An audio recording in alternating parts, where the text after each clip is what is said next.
Europe 1. Bruce Toussaint.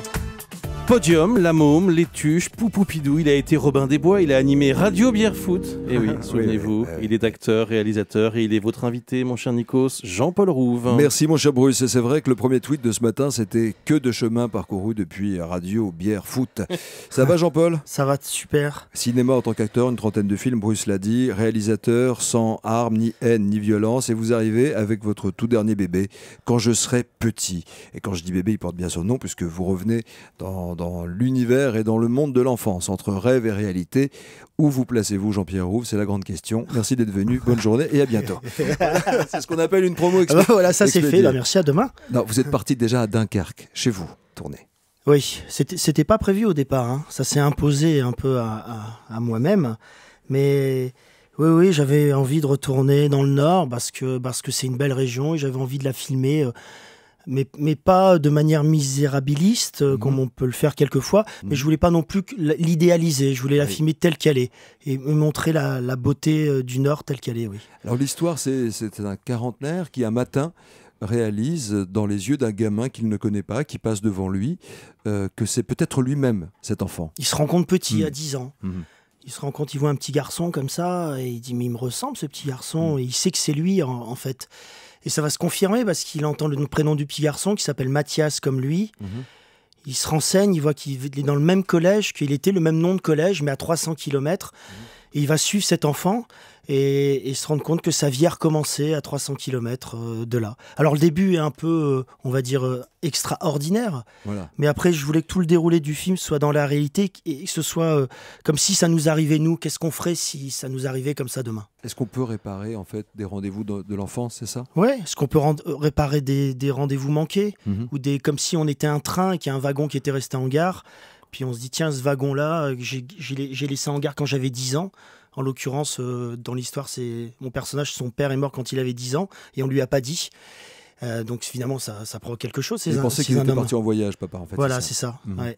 C'est la mère a dit ça et elle a voulu faire bien et puis elle s'est trompée. D'où vient l'idée du film déjà et comment est-ce qu'on peut monter un film quand on a une idée, quand on s'appelle Jean-Paul Rouve? Est-ce que c'est facile? Tiens, c'est un flash dans un train, dans un avion? Oui, où est-ce qu'on trouve les sous? Ah, c'est dans un train. Ouais. Je partais à Venise en train de nuit. Racontez-moi un petit peu alors, la genèse. Et donc j'étais train de nuit à Venise, et dans les trains de nuit, vous savez, on dort pas, hein, surtout quand il y a des Italiens.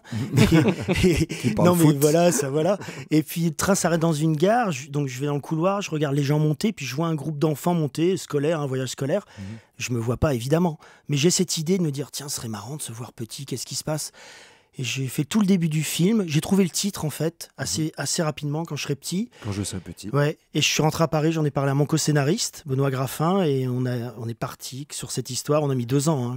2 ans. Et en tout, c'est 3 ans de boulot. Ouais, c'est 3 ans. Entre l'idée, l'écriture, trouver des fonds, le tournage, choisir les acteurs. Il y a Miu Miu, hein, Poulvord, qui joue justement votre père quand vous êtes petit dans votre imaginaire. Ouais. Et c'est un travail titanesque, un film aujourd'hui. Oui, c'est un truc de fou. Avec, j'imagine, pas énormément de moyens. Non, on n'a pas de sous pour faire le film. C'est pas des budgets hollywoodiens. Ouais. Ah ouais, je peux vous dire que le film s'est fait vraiment sur l'envie des acteurs. Pour tout vous dire, même, en fait, c'est Canal Plus, et mon distributeur. C'est avec eux que je fais le film, mais j'ai pas de chaîne de télé, sinon j'ai rien.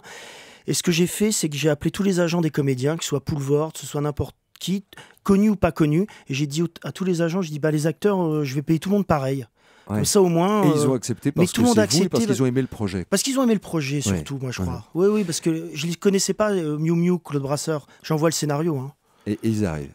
Et ouais, c'est super. Et vous rigolez sur le tournage avec vous, j'imagine aussi. Ouais, c'était très beau de tournage, que c'était très simple, il n'y avait pas d'orgueil, il n'y avait rien, tout le monde était au service du film et je trouve que ça se ressent, cette sincérité qu'il y a dans le film. C'est vrai, et il y a beaucoup de tendresse. Jean-Paul Rouve, vous allez devenir le spécialiste de celui qui tourne avec les gamins, ou qui fait tourner les gamins. J'aime bien ça. C'est difficile pourtant de trouver le ton juste avec un ado ou un enfant. Mais vous savez pourquoi c'est difficile? Parce que les enfants, ils sont pas faits pour ça. Un enfant, c'est fait pour aller à l'école, c'est fait pour jouer, c'est fait pour avoir une vie de famille, c'est pas pour être devant une caméra et travailler. C'est pas fait pour ça. Pourtant, vous y arrivez. Mais à quel prix?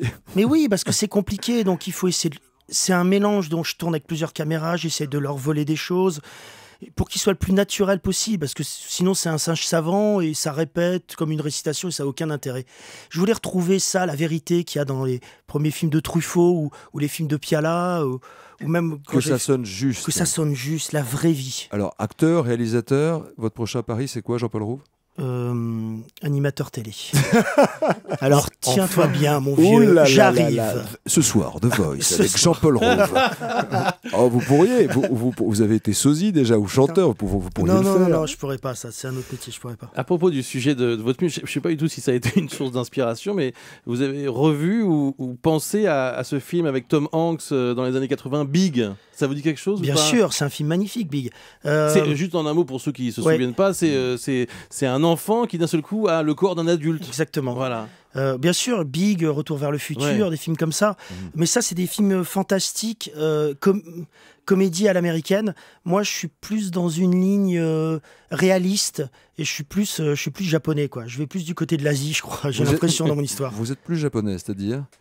Dans le cinéma, dans la façon de filmer, dans la façon de raconter, l'idée de prendre son temps et de laisser l'émotion monter et qu'elle ne nous soit pas imposée. Oui, le réalisme poétique des Japonais, en fait, c'est ça. Oui, c'est ça, j'aime beaucoup ça. On peut trouver dans des vraies séquences de vie des moments profonds aussi. C'est ça me plaît. Le quotidien me plaît, m'intéresse beaucoup. Vous êtes entre humour et émotion. À quel moment on sait qu'on n'en fait pas trop ou qu'on en fait trop? On se pose la question tout le temps. On se pose la question quand on écrit, on se pose la question quand on tourne et on se pose la question au montage. En fait, ne pas en faire trop, ça c'est assez facile. Quand on en fait trop, on le voit très facilement. Mais il ne faut pas non plus... il faut en faire assez aussi, parce que sinon on peut vite être sec. Et quand on est sec, je trouve qu'en tant que spectateur, on est en manque de quelque chose. Donc il faut trouver le juste milieu. Le juste milieu, et c'est ce que vous faites depuis toutes ces années. J'ai un cadeau pour vous, Jean-Paul Rouve. C'est un livre que je vous offre, qui sort dans quelques jours, qui est la biographie de Patrick Devers. C'est signé Christophe Carrière, qui sera d'ailleurs notre invité à 9h10 sur Europe 1. Et Christophe parle du film dedans. Tout à fait. De mon film dedans, en fait, à la fin, que je connais, Christophe, Patrick Devers est un exemple pour vous. Pour beaucoup d'acteurs de notre génération. Oui.